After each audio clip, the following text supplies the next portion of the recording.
चलिए, left join और right join दोनों वाइस वर्सा हैं एक दूसरे के। देखो, मैं एक क्वेरी लिख रहा हूँ, थोड़ा समझने की कोशिश करना।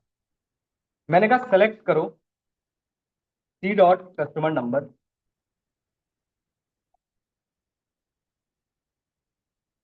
और ई डॉट अमाउंट, ठीक है, फ्रॉम कस्टमर्स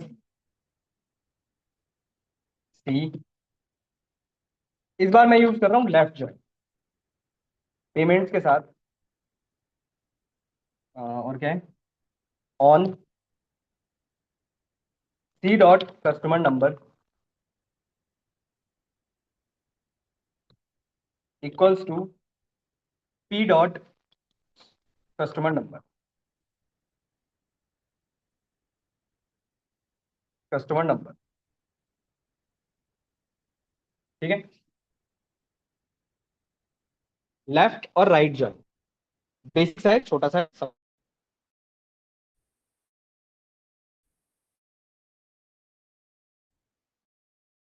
छोटी query लिखी है, बस मैं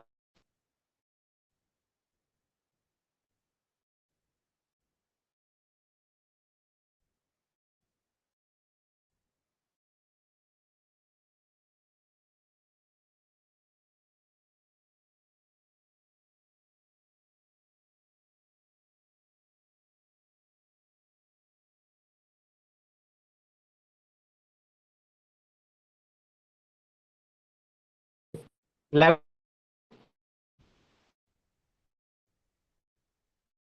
देखिए,